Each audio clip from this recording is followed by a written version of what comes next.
عمرك سألت نفسك ازاي فيسبوك بيعرف اليوزر نيم والباسورد لما تسجل دخول، او ازاي مواقع الكورة بتعرض ترتيب الدوري في جداول منظمة؟ السر كله في درس النهاردة، التيبل والفورم. لو فهمت الاتنين دول انت حرفيا قطعت نص المشوار في تصميم اي موقع حقيقي. يلا بينا نبدأ.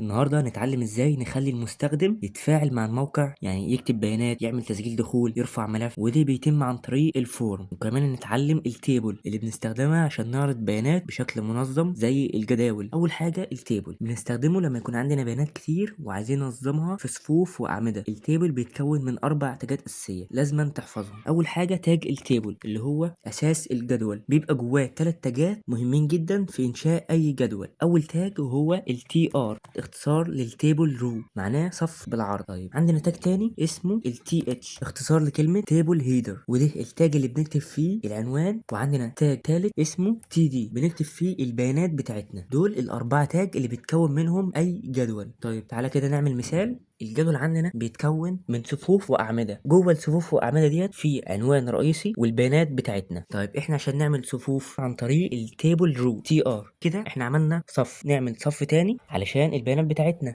نيجي في الصف الاولاني نكتب العنوان بتاعنا. عشان نكتب العنوان بنكتبه في تاج التي اتش اللي هو اختصار للتيبل هيدر. هنخليه مثلا عندنا 2 عنوان ونكتب الاسم، وهنا مثلا العمر. تمام، دي كده احنا عملنا اول صف بالعنوان. طيب تاني صف نكتب فيه البيانات بتاعتنا. احنا بنكتب البيانات في تاج التي دي اللي هو اختصار للتيبل داتا. هنكتب مثلا محمد، ننسخ التي دي ونكتب 20. فتعالى كده نشوف النتيجة، نعمل ريفرش. ظهر لنا بالشكل ده الاسم وتحتيه محمد، العمر وتحتيه 20. طيب هل كده ده شكل جدول؟ انا شايف اسم بس من غير خطوط ولا اعمده ولا صفوف. ده بيتم عن طريق اتريبيوت اسمه بوردر. نكتب بين الدبل كود 1 ونيجي نعمل ريفرش. ظهر لنا الحدود تبع الجدول. بس اتريبيوت البوردر مش بنستخدمه في ال HTML، احنا بنستخدم اي تنسيق زي البوردر او اي شكل او ديزاين عن طريق ال CSS. في ال HTML مش بنستخدم اتريبيوت البوردر، بنستخدمه عن طريق ال CSS. واحنا دلوقتي بنتعلم HTML الهيكل فقط، فاحنا ضفنا اتريبيوت البوردر للشرح وتوصيل الفكرة فقط. طيب لو انا مثلا عايز اكتر من داتا، بكرر نفس الاعمدة دي واجي اكرر الصف التاني. تعالى كده نعمل فريش، اتكرر معانا. طبعا دوت بيبقى على حسب البيانات اللي انت هتضيفها في الجدول.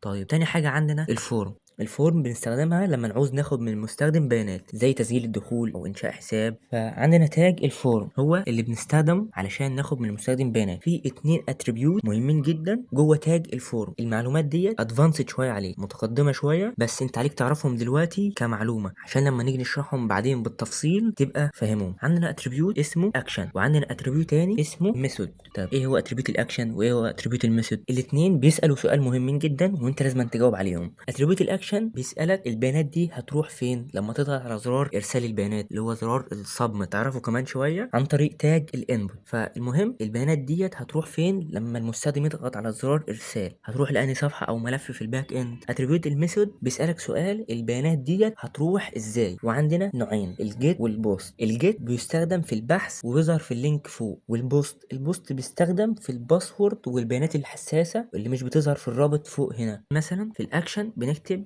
login دوت بي اتش بي، وفي الميثود مثلا بنكتب بوست بيانات حساسه زي مثلا اليوزر نيم والباسورد.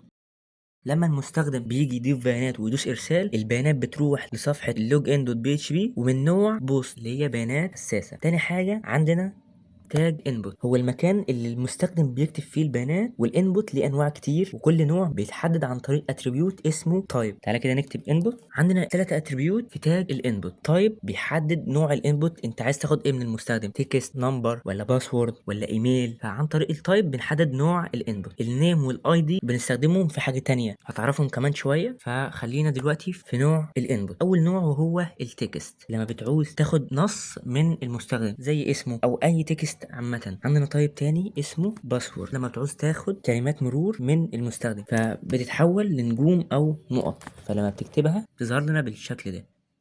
في تايب تالت اسمه ايميل، بتعوز تاخد ايميل من المستخدم. لما بتيجي تكتب اي ايميل وتضغط انتر يقول لك الاتيه وفين تبع الجيميل، فانت لازم تكتب له جيميل حقيقي وتيجي تضغط انتر البيانات بتتبعت. عندنا تايب تاني اسمه نمبر.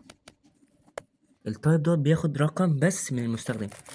يعني لو قعدت اضغط على اي تكست مش هيظهر غير الارقام بس. تمام. في انواع تايب كتير جدا، وفي عندنا نوعين تاني اللي هم بيستخدموا النيم والاي دي. عندنا النوع دوت اسمه راديو، فلما تعوز تخير المستخدم مثلا بين حاجتين عن طريق راديو، هنا بقى بنستخدم النيم اللي ذكرناها في الاول. بنكتب نيم، النص اللي انت تكتبه هنا لازم تكتبه في الاختيار تاني علشان المستخدم يختار منهم. هنكتب كمثال الجندر اللي هو النوع، ناخده نسخ ونضيفه في اول راديو، ونكتب ذكر انثى، ونيجي نعمل ريفرش بيظهر لك بالشكل ده، بيخليك تختار واحده من الاختيارين. طيب لو انا مثلا شلت الجندر من هنا، تعالى كده نجرب، ممكن تختار الاتنين عادي. علشان كده لازم تكتب النيم بنص واحد. عندنا تايب تاني اسمه شيك بوكس، المستخدم يعوز يعلم على اكتر من خيار.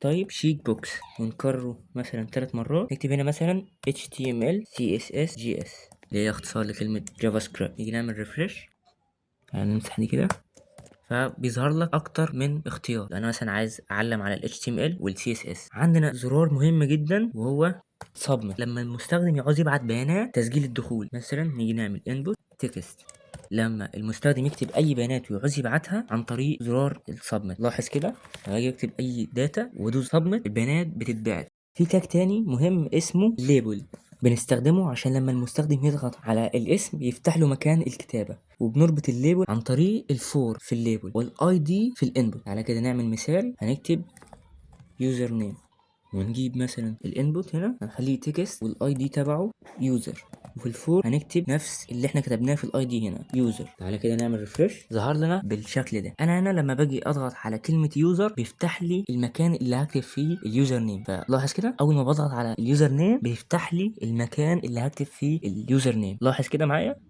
عندنا اتريبيوت تاني اسمه بليس هولدر، ده بيخليك تكتب كلام جوه الانبوت نفسها كدلاله للمستخدم، بس المستخدم مش بيقدر يمسحه. اسمه بليس هولدر. نكتب هنا مثلا اسم المستخدم، نيجي نعمل ريفرش بيظهر بالشكل ده، بس لما المستخدم بيكتب بيختفي. وبس كده. النهارده اتعلمنا التيبل والفورم والانبوت وانواع التايب وتاج الليبل. يعني تقدر دلوقتي تعمل جدول بيانات منظم وفورم تسجيل دخول بنفسك. فلو عجبك الفيديو ما تنساش تدعمني بانك تشترك في القناه، تضغط زر اللايك، تفعل زر الاشعارات عشان يوصلك باقي الدروس القادمه. نشوفكم في فيديو جديد.